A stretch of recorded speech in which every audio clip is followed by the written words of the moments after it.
നമസ്കാരം. എല്ലാ മാന്യ സുഹൃത്തുക്കൾക്കും സിനിമ എന്ന യൂട്യൂബ് ചാനലിന്റെ ഏറ്റവും പുതിയ വീഡിയോയിലേക്ക് സ്വാഗതം. മോഹൻലാൽ സംവിധായകനായി നമുക്ക് മുന്നിലേക്ക് എത്താൻ പോകുന്ന സിനിമയാണ് ബറോസ് എന്ന് പറയുന്ന സിനിമ. ബറോസിന്റെ 3D വേഷനിലുള്ള cinema. ഈ സിനിമയെ കുറിച്ച് കുറെ കാലങ്ങളായിട്ട് അപ്ഡേറ്റുകളൊന്നും ഉണ്ടാവാതിരിക്കുന്ന സമയത്താണ് കഴിഞ്ഞ ഒരാഴ്ച മുമ്പ് ഒരു വലിയൊരു അപ്ഡേറ്റ് വന്നത്. നമ്മൾ അതിനെക്കുറിച്ച് ഒരു വീഡിയോ ചെയ്തിരുന്നു. ബറോസ് 3D എന്ന് പറയുന്ന സിനിമയുടെ ഫസ്റ്റ് ഒരു പ്രിവ്യൂ പോലെ തന്നെ, പ്രിവ്യൂ എന്ന് പറയാൻ പറ്റത്തില്ല, ഒരു സ്ക്രീനിങ് അവര് ബോംബെയില് PVR വെച്ച് നടത്തുകയുണ്ടായി. അതിന്റെ അണിയറ പ്രവർത്തകർ, പ്രത്യേകിച്ച് മോഹൻലാലും ക്യാമറാമാനായിട്ടുള്ള സന്തോഷ് ശിവനും ഉൾപ്പെടെയുള്ള അണിയറ പ്രവർത്തകരാണ് ഈ സിനിമ കാണാനായിട്ട് അന്ന് ഒത്തുകൂടിയത്. അതിൽ നിന്ന് അവർ ഉദ്ദേശിച്ചത് ഈ സിനിമ പൂർണ്ണമായിട്ടും കാണുക, അതിനുശേഷം ഈ സിനിമ എന്തെങ്കിലും ചേഞ്ചസ് വരുത്താനുണ്ടെങ്കിൽ ചേഞ്ചസ് വരുത്താം എന്നുള്ളതായിരുന്നു അവരുടെ ലക്ഷ്യം. 3Dയിലാണ് പ്രദർശനം നടത്തിയത്. പ്രദർശനം കഴിഞ്ഞപ്പോൾ തന്നെ അതിന്റെ റിപ്പോർട്ടുകളൊക്കെ ഓരോന്നായിട്ട് പുറത്തു വരികയുണ്ടായി. നമ്മളും ആ റിപ്പോർട്ടിനെ ബേസ് ചെയ്തിട്ട് 2 ദിവസം മുമ്പ് ഒരു വീഡിയോ ചെയ്തിരുന്നു. വളരെയധികം പോസിറ്റീവായിട്ടുള്ള റിപ്പോർട്ടുകളാണ് അന്ന് പുറത്തു വന്നത് അണിയറ പ്രവർത്തകരുടെ ഭാഗത്തു നിന്ന്. ആ ഒരു പ്രവർത്തകരുടെ വാർത്തകൾ വെച്ചിട്ട് ഇപ്പോൾ സോഷ്യൽ മീഡിയയിൽ വലിയ രീതിയിലുള്ള പ്രചരണങ്ങൾ ഫാൻസുകാരുടെ ഇടയിൽ നിന്നും നടത്തുന്നുണ്ട്. ആ സിനിമയുടെ ഒരു പ്രൊമോഷൻ പോലെ തന്നെ നടക്കുന്നുണ്ട്. ആ ഒരു പ്രൊമോഷൻ രീതിയെ കുറിച്ചാണ് നമ്മുടെ ഇന്നത്തെ വീഡിയോ. ഓക്കെ, അപ്പോൾ അധികം വൈകാതെ നമുക്ക് അല്ലെങ്കിൽ ഡയറക്റ്റ് വീഡിയോയിലേക്ക് കടക്കാം. അതിന് മുമ്പ് ചെറിയൊരു റിക്വസ്റ്റ്, നിങ്ങൾ ആദ്യമായിട്ടാണ് ഈ ചാനൽ കാണുന്നത്, അതല്ല ഇനിയും നിങ്ങൾ ഈ ചാനൽ സബ്സ്ക്രൈബ് ചെയ്യാത്ത വ്യക്തിയാണ് എന്നുണ്ടെങ്കിൽ ദയവ് ചെയ്ത് ഈ ചാനൽ ഒന്ന് സബ്സ്ക്രൈബ് ചെയ്യാൻ ശ്രമിക്കുക. ഇത് പൂർണ്ണമായും ഒരു സിനിമ ബേസ് ചെയ്തിട്ടുള്ള ഒരു ചാനലാണ്. അതുകൊണ്ട് തന്നെ സിനിമയെ സ്നേഹിക്കുന്ന ആർക്ക് വേണമെങ്കിലും ധൈര്യമായിട്ട് ഈ ചാനൽ സബ്സ്ക്രൈബ് ചെയ്യാവുന്നതാണ്.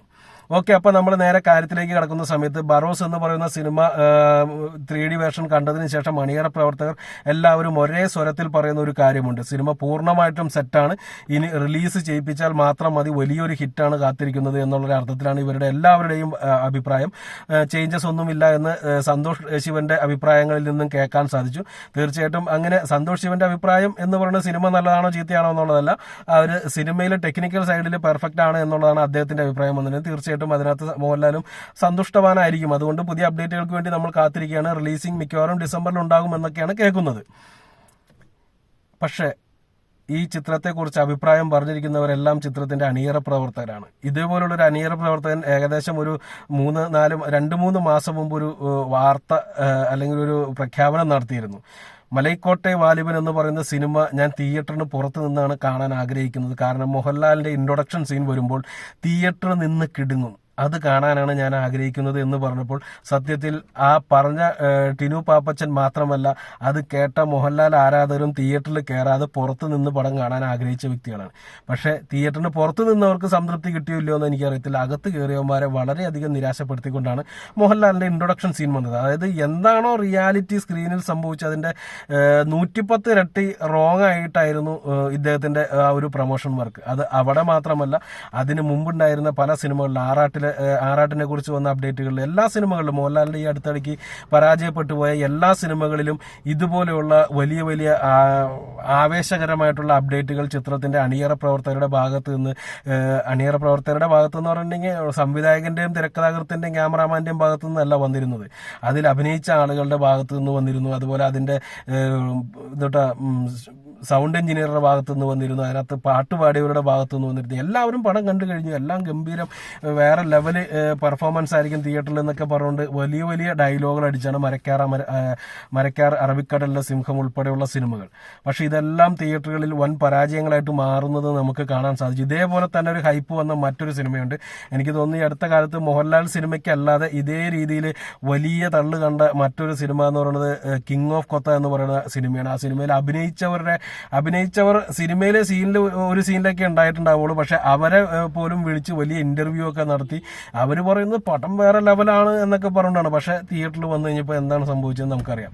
അപ്പോൾ അങ്ങനെ ഒട്ടും വിലയില്ലാത്ത, അല്ലെങ്കിൽ വിലയില്ലാന്നല്ല പറയുന്നതിനൊക്കെ ഇപ്പൊ നല്ല വിലയുണ്ട്, പക്ഷെ സത്യസന്ധമായിട്ട് യാതൊരുവിധ അടിത്തറയും ഇല്ലാതെ ഇതുപോലെയുള്ള ഡയലോഗുകൾ അടിച്ച് ഈ അണിയറ പ്രവർത്തകർ തന്നെ ഈ സിനിമയുടെ ഹൈപ്പ് വേറെ ലെവലിലേക്ക് ഉയർത്തുകയും അതിനുശേഷം റിലീസ് ചെയ്യുമ്പോൾ പ്രേക്ഷകർ ഈ പറഞ്ഞ അണിയറ പ്രവർത്തകരുടെ വാക്ക് കേട്ടിട്ട് അതുപോലെയായിരിക്കും സംഭവിക്കുക, തിയേറ്റർ കിടുങ്ങും എന്നൊക്കെ പറഞ്ഞിട്ടാണ് വരുന്നത് എന്നുണ്ടെങ്കിൽ എന്തായിരിക്കും അവിടെ സംഭവിക്കുക?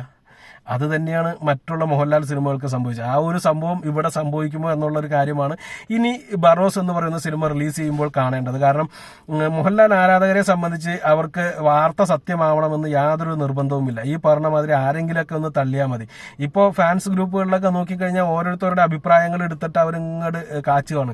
ഇത് ഇന്നയാൾ ഇത് ഇങ്ങനെ പറഞ്ഞു, അപ്പോൾ തീർച്ചയായിട്ടും പടം ഹിറ്റാണ്, വേറെ ഒന്നും നോക്കാനില്ല, 300 കോടി ഉറപ്പ്. അപ്പോൾ വേറൊരു പോസ്റ്റായിട്ട് ഇത് കണ്ടത്, ഇദ്ദേഹം ഇതിനേക്കാൾ ഗംഭീരമായിട്ട് ഇത് ഇങ്ങനെ പറഞ്ഞിട്ടുണ്ട്, എന്നാൽ 300 വേണ്ട 400. ഈ രീതിയിലാണ് ഫാൻസുകാർ ഭ്രാന്ത് പിടിച്ച് നടക്കുന്നത്. ഇത് തിയേറ്ററിൽ ഇറങ്ങിയതിന് ശേഷം, ഒരു ഷോ കഴിഞ്ഞതിന് ശേഷം, ആളുകൾ കണ്ടതിന് ശേഷം വേണം ഇതുപോലുള്ള പ്രതികരണം നടത്താനായിട്ട്. ഇപ്പോൾ തീർച്ചയായിട്ടും ഈ പറഞ്ഞ ആളുകൾ, ഇപ്പോൾ ഞാൻ ആ സിനിമയിൽ വർക്ക് ചെയ്തിട്ടുണ്ടെന്ന് കരുതുക, ഞാനിപ്പോൾ എന്തെങ്കിലും ഒരു വിഭാഗത്തിൽ ആ പടത്തിൽ വർക്ക് ചെയ്തിട്ടുണ്ടെന്ന് കരുതുക, അത് അറിയാവുന്ന ആളുകൾ എന്നോട് ചോദിക്കും, ചേട്ടാ പടം എങ്ങനെയുണ്ടെന്ന് ചോദിക്കുമ്പോൾ ഞാൻ പറയൂ ആ പടം മോശമാണെന്ന്. ഞാൻ പറയുക ഗംഭീര പടമാണ് മോനെ എന്ന് ഞാൻ പറയത്തുള്ളൂ. പക്ഷെ പടം ചിലപ്പോൾ മോശമായിരിക്കും. അവിടെ പ്രേക്ഷകർ എൻ്റെ വാക്ക് കേട്ടിട്ട് ആ ചേട്ടൻ അങ്ങനെ ആ പടത്തിനകത്ത് വർക്ക് ചെയ്ത ആളാണ്, ആ ചേട്ടൻ പറഞ്ഞു പടം അടിപൊളിയാണെന്ന്, നമുക്കും പോയി കാണാമെന്ന് പറഞ്ഞ് കയറി കണ്ടു കഴിയുമ്പോൾ പടം അടിപൊളിഞ്ഞിരിക്കുന്ന പടമാണ്, അതുകൊണ്ടാണ് അടിപൊളി എന്ന് പറഞ്ഞതെന്നുള്ള അപ്പോഴാണ് മനസ്സിലാവും. അപ്പോൾ ആ ഒരു സംഭവം ഈ പറഞ്ഞ മാതിരി ഈ പടത്തിൽ സംഭവിക്കുമോ എന്നുള്ളത് മാത്രമാണ് എനിക്ക് അറിയാനുള്ളത്. ഈ ഓവർ എക്സൈറ്റഡ് ആയിട്ട് നിൽക്കുന്ന ഫാൻസുകാർക്കാണ് ഈ ഏറ്റവും കൂടുതൽ പണി കിട്ടുന്നത്. അവരാണ് ഈ തകർന്നു പോകുന്നത്. കാരണം ഇവർ ഈ പറഞ്ഞ മാതിരി ഓരോരുത്തരുടെ വാക്കൊക്കെ പൊക്കിക്കൊണ്ട് കിടക്കുമ്പോൾ ഇതുപോലെയുള്ള ഓരോ അബദ്ധങ്ങൾ പറ്റും. അത് അബദ്ധങ്ങൾ 1 2 ഒക്കെ ആണെന്നുണ്ടെങ്കിൽ കുഴപ്പമില്ല. മോഹൻലാലിനെ സംബന്ധിച്ച് തുടർച്ചയായിട്ട് 5 6 അബദ്ധങ്ങൾ പറ്റിയിരിക്കുന്നു. ഇതിന്റെ ഇടയിൽ മോഹൻലാലിന്റെ വിജയിച്ച ഒരു ചിത്രമുണ്ട്, നേരി എന്ന് പറയുന്ന സിനിമ. ആ സിനിമ റിലീസ് ചെയ്യുന്നതിന് മുമ്പ് യാതൊരുവിധ ഇതുപോലുള്ള തള്ളു വാർത്താനങ്ങളും കേട്ടിരുന്നില്ല എന്നുള്ളതും കൂടി ഓർക്കുക. ആ സിനിമ തിയേറ്ററിൽ ഓടാനുള്ള പടമായിരുന്നു, അത് ഓടുകയും ചെയ്തു, ഗംഭീര പടമായിരുന്നു. എന്നാൽ അതിന്റെ അണിയറ പ്രവർത്തകർ ആരും തന്നെ ഇതുപോലുള്ള എന്താ അതിന് പറയണ വാക്കുകളുമായിട്ട്, അങ്ങനെയല്ല വേറെ എന്തൊരു പേരുണ്ട്, അവകാശവാദങ്ങളുമായിട്ട് ആരും രംഗത്ത് വരുന്നത് കണ്ടില്ല. കാരണം അവർക്കറിയാം ഇങ്ങനെയുള്ള അവകാശവാദത്തിന്റെ ആവശ്യമില്ല, പടം ഓടുമെന്നുള്ളത്. അപ്പോൾ ഈ അവകാശവാദങ്ങൾ കൂടുതൽ വരുന്ന സമയത്ത് ഒന്ന് ചിന്തിക്കുക, പടം നല്ലതാണോ ചീത്തയാണോ എന്നുള്ളത്. തീർച്ചയായിട്ടും തുടക്കം മുതൽ തന്നെ ബറോസ് എന്ന് പറയുന്ന സിനിമയെക്കുറിച്ച് ഞാൻ ഒരു നെഗറ്റീവായിട്ടുള്ളൊരു അപ്രോച്ച് സ്വീകരിച്ചിരുന്നു. നെഗറ്റീവായിട്ടുള്ള അപ്രോച്ച് എന്ന് പറഞ്ഞാൽ ഈ പടം മോശമാണ്, അല്ലെങ്കിൽ അതിനെ ഞാൻ ഭയങ്കരമായിട്ട് നെഗറ്റീവ് അടിച്ച് കളയും എന്നുള്ള നെഗറ്റീവ് അപ്രോച്ച് അല്ല. ഞാൻ ഉദ്ദേശിച്ചത് എന്താണെന്ന് വെച്ചാൽ ആ സിനിമയെക്കുറിച്ച് ഞാനൊരു സംശയം തുടക്കം തന്നെ വച്ചിരുന്നു. മോഹൻലാൽ എന്ന് പറയുന്ന വ്യക്തി ഇടയ്ക്കിടയ്ക്ക് ഇതുപോലുള്ള സാഹസിക കൃത്യങ്ങൾ ചെയ്യാറുണ്ട്. അദ്ദേഹം മാജിക്കിനൊക്കെ പോയ വ്യക്തിയാണ്. അപ്പോൾ അതുപോലെയുള്ള ഒരു സാഹസിക കൃത്യം ചെയ്യാനായിട്ട് അദ്ദേഹം തുനിഞ്ഞതായിരിക്കും ഈ സംവിധാനം എന്ന് തന്നെയാണ് ഞാൻ ഇപ്പോഴും വിശ്വസിക്കുന്നത്. പടം റിലീസ് ചെയ്ത് ആദ്യ ഷോയ്ക്ക് പോയി ടിക്കറ്റ് എടുത്ത് പടം കണ്ടതിന് ശേഷം മാത്രമേ ഞാൻ ആ സിനിമ നല്ലതാണോ ചീത്തയാണെന്ന് വിശ്വസിക്കുകയുള്ളൂ. വേറെ ഏതെങ്കിലും സംവിധായകനാണെങ്കിൽ പോലും നമുക്കൊരു മുൻവിധി ഉണ്ടാവാം. 90% ആ മുൻവിധികൾ അതേപോലെ തന്നെ വരികയാണ് ചെയ്യുന്നത്. അല്പം മാറ്റം പലരിലും സംഭവിക്കാമെന്നുണ്ടെങ്കിലും ഒരു സംവിധായകൻ നല്ലതാണെങ്കിൽ നമുക്ക് പൂർണ്ണമായിട്ടും വിശ്വസിക്കാം ആ സിനിമ ഒരു അല്പം നല്ലതായിരിക്കും എന്നുള്ളത്. ഇനി വരാനിരിക്കുന്ന സിനിമകളിൽ മോഹൻലാലിന്റെ സത്യനന്ദിക്കാടുമായിട്ടുള്ള സിനിമയ്ക്കാണ് ആ ഒരു പ്രതീക്ഷയുള്ളത്. വലിയ ബ്രഹ്മാണ്ഡ ഹിറ്റൊന്നും സത്യനന്ദിക്കാടിന്റെ സിനിമയാവത്തില്ല.